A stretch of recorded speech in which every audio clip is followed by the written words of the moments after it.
Hello. Oh, Denise. Denise is there. Hello, Denise. It's good to see you here today. And Barbara. Thank you, Barbara, for coming along and taking notes for us. Hi, Linda. Linda's always such a great support. And Kyla, back from Roots Tech. And that's about all for the moment. The door's open. It's great to see the door's open and you're coming in. So, hello, everyone, and welcome. I'd like to welcome you all to our March Speakers Corner. And thank you so much for coming along. Can you believe it's March already? I know that I can't, but for many of you, daylight saving has just turned over for another year, so you're possibly feeling it a little bit. Kyla's on the plane. Good on you, Kyla. Thanks for popping in. I wondered if you were home yet. So how did everyone enjoy Roots Tech? I know that I loved it. Bill's here. Bill's been busy over Roots Tech, holding watch parties and doing lots of Substack lives with Kyla and lots of things. So I'm sure Bill's feeling a little bit exhausted too. I know I'm a bit tired today after the busyness of Roots Tech. Kyla's saying she's got to lay a guess, so I can imagine, Kyla. It's quite amazing that you can get internet on the plane these days. Last time I flew, you couldn't. Just a bit. Yes, I'm a bit tired too, Bill. But it's all good, and it was just absolutely fabulous. I've had my head down for 4 days, and head down, bottom up into Roots Tech and research, and it's great to. I always put that time aside, so it's not very often you get to put that period of time, 4 days aside for family history and nothing else. So it's just a really great thing. Before we get started, I'd like to take a moment to say thank you to Barbara and to Dear Myrtle. They've done a power of work over the past few weeks, and especially this week, to ensure that we have the best possible experience of the Roots Tech ride along. And I think you'd all agree with me that the ride along was absolutely wonderful and lots of fun. So I didn't want to let this moment go by without saying a huge thank you. And I just loved every bit of it. That's all I can say. So from me, and I'm sure from others, thank you to both of you, and thanks for all that you have done for us. So anyway, Rich Tech is behind us now, and we look ahead. Today we're looking forward to Speakers Corner, which will be on later in the week. We'll pop the link to register in the notes. So I'd like to welcome Crystal Lorimor from the Creighton's Cabin and Kelli Cedarfield from Pawnee Language Learning. Crystal and Kelli are going to give you a preview of the stories they will tell us later in the week. So Speakers Corner, as most of you know, is a place we come to tell our family stories to an absolutely interested audience. Most of us can't get enough of family history stories. Our theme for March is the new lands of the American West. Look, I'm really looking forward to hearing these stories, and have been since they were locked in last year. So I just know how interesting they're going to be. So those who saw my recent lives about relatives at Roots Tech would remember that Crystal and I discovered that we are cousins, 15th cousins twice removed. So just a little bit of distance there, but that doesn't matter. So after our chat, Crystal went on to discover that the family line we're connected on has land around was settled around the Creighton cabin where her family lived.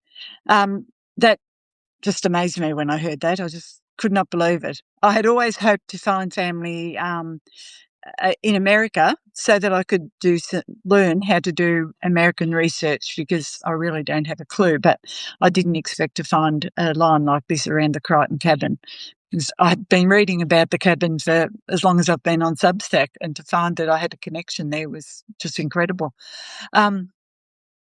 So before we start, I'd just like to tell you a little something that I found yesterday that does have a connection with our theme today. I had a reply from a fifth cousin on relatives at Roots Tech that the direct line of my second great grandmother, which is the line that Crystal and I connected on, also settled in a different branch of it, settled in the American West at Minnesota. she was very keen to collaborate and right away sent me all her research very generously, which I haven't yet verified because I have to do that, but it's all sourced and I'm sure it will be correct with no problem. But my ancestor there was a missionary and educator of the Native Americans in the area. My head nearly spun off when I read that, knowing what we were talking about today.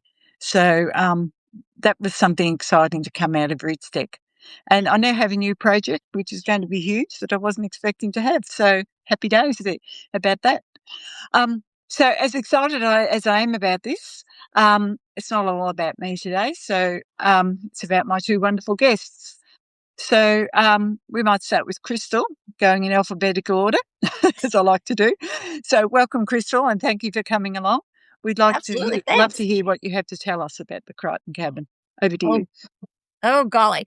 So I've changed routes on this so many times, but I Yep. think after our last talking with the relative finder and seeing how many people here on Substack are connected to families in the neighborhood of the Creighton cabin, I thought I'd give a little bit more background about the neighborhood. So in we're in eastern Ohio, part of the original 7 ranges, so with the Northwest, Territory Northwest Ordinance. We are by car today, depending where you are in the county, 45 minutes to an hour north of Marietta, Ohio. Okay, now Marietta has an important is an important piece in the westward expansion.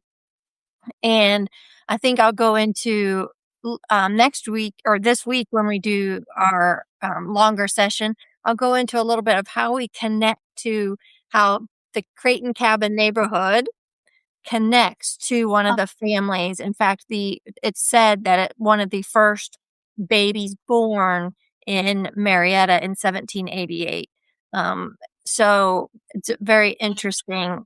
yeah. So the Creighton Cabin neighborhood, there was a book written in the 1980s about this neighborhood. It's commonly called for locals the Raven Rocks neighborhood. So, and I've just kind of gone by the family cabin name, just kind of as more of a, I don't know, just a privacy thing, I guess. Yep. So the cabin is actually owned now by um, some Quakers, some Quaker friends who bought. They now have over 1,000 acres that they are protecting, and the little farm that was the Creightons and the Creighton cabin is part of that. Oh, They get the name Raven Rocks from this ravine that, if you're looking at the map of the article I wrote last week, the ravine is showing up in the southeast corner. And that ravine is beautiful. It's a rock shelter formation. And there was actually a study done in the 1960s, I believe, by Kent State University archaeologists. And this rock shelter, it's a late woodland rock shelter, and they think it was more of like a ceremonial site for the Native Americans who would pass through. And so I was looking at some of that study again this morning, kind of refreshing my mind about it. It's always been a special place. Even in the yep. 1800s, I found newspaper articles that refer to this Raven Rocks. Oh, right. People would get, it's always been privately owned, um, but the people, whoever has owned it has let it be open to the public. So people would picnic there. They would Yep. bring their buggies on Sunday afternoons after church, and they would tie their watermelons in the creek to keep it cold. Oh, And right. yeah, so you all have a tie to a very special place. Mm, mm. So the Raven Rocks area, and I'm trying to look at some of the comments here. Um, Okay. So, but and they do have a website that goes more into the Raven Rocks have a website if you want to read more about the ravine, see pictures of the ravine and so forth. The cabin, I believe, was built in 1874, the actual cabin by my great-great-grandparents. And it was a farming community, so what you're used to seeing, the girl on the one farm married the neighborhood married the boy on the farm next door. Yeah. There was a lot of that, so that's how so many of you are connected to this little community.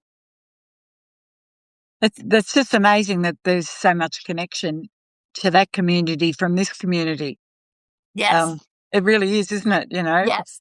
Yeah, yeah. It's really good to hear a bit of the background about the Creighton cabin. How long did it stand? Do you It's know? actually still standing. Oh, right. Yes, Right. it is in, um, it's in bad shape, but we're trying to the owners and some of the volunteers, some of the families that have lived there, we're trying to, preserve it. Yeah. So we've removed the flooring to, so that we can replace, like, the sill log so that it'll continue to stand. It won't be Yeah. livable, but No. we want to at least keep it so that it can Keep, stand another yeah. 100 Yeah. years. Yeah. Yeah. Oh, it must be wonderful just to be able to see it like that, knowing your family lived there. I mean, Yeah. just And something. I didn't even know it existed until, I think, 2017 when Oh, I okay. found it. Right. Yeah. Yeah. Barbara's popped a link into the Raven Rocks, Crystal, so Okay, as she great. said, so you don't have to. Great. So yes, that'll be in the notes. Yeah. Yeah. So that was really great, Crystal. So looking forward to hearing your story and the connections that the cabin has with us all. So Yeah. yeah. Um, so I'd now like to welcome Kelly Cedarfield from Pawnee Language Learning. Go ahead, Kelly. Tell us some background about your story. Nawa tiras tapi wahat. Tata sa Kelly, tata kita pari, pita hawirata, pitka. Greetings, everybody. My name is Kelly, and I am a enrolled citizen of the Pawnee Nation of Oklahoma. We come from the Pita Hawirata Band and the Kitkahaki Band. And we are trying to revitalize our language. It's kind of, I don't live in Pawnee. I live at the base of Mount Rainier in Washington State, so there's not a whole lot of people to practice with. But we're working on that. Yeah. In 2000, how long has it been now? 2017, my husband went on a 5-week trip to Japan, and I was at home alone. All my kids were grown and gone. I thought, wow, what am I going to do for 5 weeks? And I remembered my dad. My dad is German English. I obviously take after him. The rest of my siblings are quite a bit darker than I am. But I remembered Dad. My mom's a midwife, and so when she would go out on a birth, Dad would get videos out and popcorn, and we'd stay up late at night as Mom's gone. We get to watch movies. So I thought, so I got some CDs, I think, from the library and spent the first week binge watching I can't remember what and eating popcorn and way too much chocolate. At the end of the there's got to be a better way to spend my time than this. And I remembered Dad again. Dad passed away 30 years ago. And he loved family history, absolutely loved genealogy. And I thought, oh, I wonder if I can pick up where Dad left off. So I went in the garage, got his box of genealogical research, computer printout, notes, memos, letters from courthouses throughout the country. Oh. Okay, it's time. So I sat down at the computer and thought, let me try the Dunlap line. That's my mom's Scotch-Irish side. And I was able to find in 10 days more than Dad was able to find in 10 years. Yeah. Yep. They're my great-grandfather's family, got all the siblings in line, found a little baby who had died before they moved to Missouri, found their children, their spouses, and their grandchildren. It was really, really satisfying. Yeah. I thought, if I can find this much on a white line, I wonder what I can find on the Pawnee line. Yeah. So I opened it up and, you go into these websites and, everything's all filled out and all the dates and the names. And then you go to our Pawnee line and there's nothing there. Oh, right. Yeah. All we had was family stories, oral history. And my grandpa was the one that moved from Pawnee, Oklahoma during World War II for jobs. he worked at the Hanford nuclear plant because the rumor was you could make $1 an hour if you worked at Hanford. So instead of working the oil fields and doing whatever they did in Oklahoma and Texas, the whole family moved up to the Tri-Cities in Washington and worked at the Hanford plant. So that was where our disconnect from the tribe happened, was then. But Grandpa kept telling the stories. He kept telling the stories of Big Spotted Horse. He kept telling the stories of Elmo Jim. He kept telling the stories of his mom, Lucy Gilmore. And so I had those stories, and it was because I had those stories I was able to track them. Just a spotted horse is a really common name on the plains, not just amongst the Pawnee, but there's a lot of spotted horses out there during the 1800s and the early 1900s. And even amongst the Pawnee tribe, we had our relative, Big Spotted Horse, who was frequently called Spotted Horse by the white settlers there. There was also another Spotted Horse who was a little bit older than our Spotted Horse / Big Spotted Horse. Then there was also Spotted Horse Chief. All three of these people were commonly called Spotted Horse by the white settlers. So which one is ours? And it was because of the stories that Grandpa told that I was able to track. And I identified this one. This one is ours. This is our story. This is a great story, but it's not our story. Oh, over here, buried over here? No, that is not our Spotted Horse buried over here. And I was actually able to find his burial. He was murdered. He was murdered by the sheriff of Caldwell, Kansas. And that, again, was a family story. And I was able to find him where he's buried. He's buried in the middle of a cornfield right now. It's no cemetery. But I was able to find him. Yeah. So oral histories are really important. We tend to, it's not written down, it doesn't count. No. Oral histories are very, very important. Yeah. And you've just touched on what Speaker's Corner is all about, Kelli, the power, and you've shown the power of telling the stories. I mean, it's through the stories that the culture has probably existing today, and not existing, known so well today, Could you imagine if you looked up back then when you did that, if you'd looked up and the stories weren't there, you would have been really stuck, wouldn't you, on where to start? And yes. Yeah. And had you not been told the stories during your lifetime, so how wonderful that your grandfather did, and your father, you said, did tell you the stories. Yeah, my grandfather. Yes. Yeah. So I read on one of your pages that you take your mum back to that area occasionally. Yes. And how does that go? So in this research, I realized I need to go to Pawnee. And every year they have the homecoming powwow. I had never been to the homecoming powwow. Mom and Dad took me once, way back in 1994. And Dad had passed away, and my mom had gone a couple of times with my brother, but she hadn't been back. And so it's like, Mom, we're going to the powwow this year. So I actually took a road trip, and from, Mount Rainier, Washington, all the way over and then down. And I picked her up in Nebraska. We went to the Pawnee Museum in Kansas, which was fantastic. It's a reproduction of our earth lodges, and it's an active archaeological site.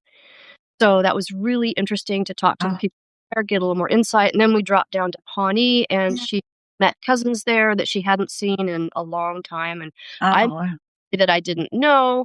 And it was really interesting. I'm obviously the wrong color. I'm the color of colonization. And so they would always defer to my mom. Oh, Miff, it's good to see you. Oh, you're Miff's. So years I was Miff's daughter. And that's fine. Yeah. Totally. And but we go back every year. And one year Mom was not able to make it. I think it was after 6 years Mom was not able to make it. And so then it was like, oh, hi, Kelli. I was no longer Miff's daughter. So with a lot of I hate to lump us all into one category, but it takes time to build trust. Yeah. And I think of any tight-knit community, it just takes time to trust. Yeah. Boy, is it worth it. Because now that I have heard about my great-grandparents and other cousins have really, really filled in the gaps for me, filled in the gaps for my family. It's like, oh, that's what happened. And oh, that's why that happened. I mean, were they basically kidnapped our people and hauled them off to boarding schools and were educated by white people, forced to be punished if they spoke their language. That's how we lost the language, is they were punished. And so my great-grandmother was taken to Pawnee boarding school when she was 5. And my grandpa used to say when she went to boarding school, she only spoke Pawnee. And when she came home from Carlisle Indian School, she only spoke English. Yeah. Oh, right. Oh, gee. It's just, it's so sad to hear that, actually. It is. It leaves me a bit speechless when you say that.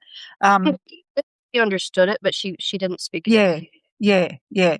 And you can understand why it would take a fair bit of work to build the trust. Yes. You really can, can't you? And as you say, how worth it it's been. I mean, yeah.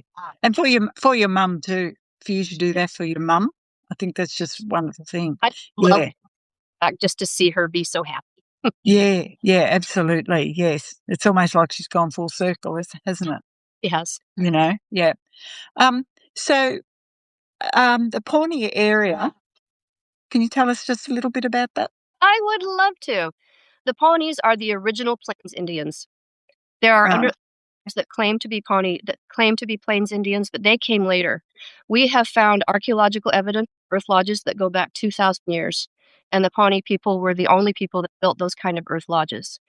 So our villages, towns, and cities were along the rivers of Nebraska and Kansas, but our hunting and gathering territories went all the way to the Rocky Mountains and down to the Red River, the Oklahoma-Texas border, and over to the Mississippi River. It was huge territory, and we numbered upwards of 60,000. Some people think it was up to 100,000 people. We don't really know. They had no need to keep written records because they were from early childhood to keep oral history.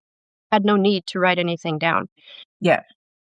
So that was our hunting and territory, and then the Siouan tribes, the Lakota, Dakota, and Nakota people came in from the Great Lakes region, and they started hunting in our grounds. And then the Apache came, and the Cheyenne came, and so there was competition for the food there that wasn't before. So we gathered around in Nebraska, in the Nebraska area, Nebraska and Kansas area. And then the white settlers started coming. We were never at war with the U.S. Army, with the U.S. government. We were one of the tribes. And in fact, the Pawnee Scouts were, depending on who you ask, were a division of the U.S. Army or were assisting the U.S. Army.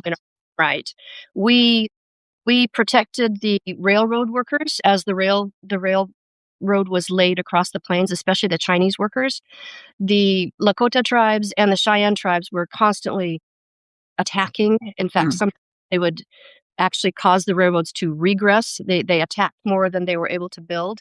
So since they were our natural adversaries, we were more than happy to protect the railroad against the Lakota and the Cheyenne. We protected medical missions coming across the plains. We protected other U.S. government missions across the plains.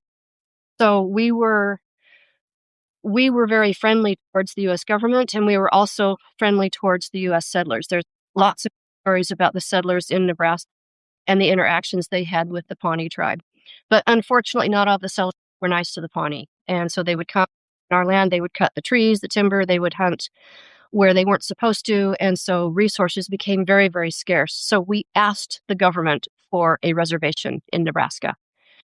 And they gave us a reservation, and then we had to go to Washington, D.C. to get that treaty ratified, because it wasn't being ratified. And even then, the rogue settlers would come in and cut down the trees and hunt on the reservation. So that's when the big decision came. Do we move to Indian Territory or not? Yeah.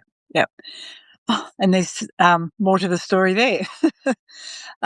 Look, I think you all agree with me that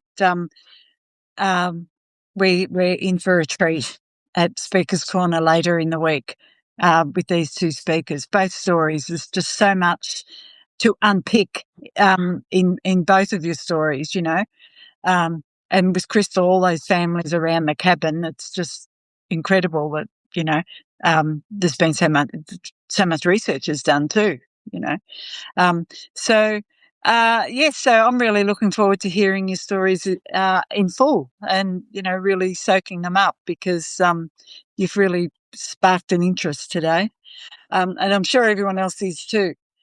So I should say Speaker's Corner, for those who don't know, will be on later this week on Thursday or Friday, depending on your time zone. Barbara will pop a link in the notes that will have your time zone and all about the event.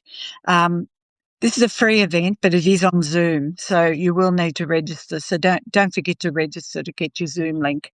And I should also mention I'm putting together now the program for 2027. And we're getting well into the year. So do let me know if you'd like to come along and share your story with us. And once again, there will be a link to a form where you can submit your name, or you can just contact me, and we can do it that way.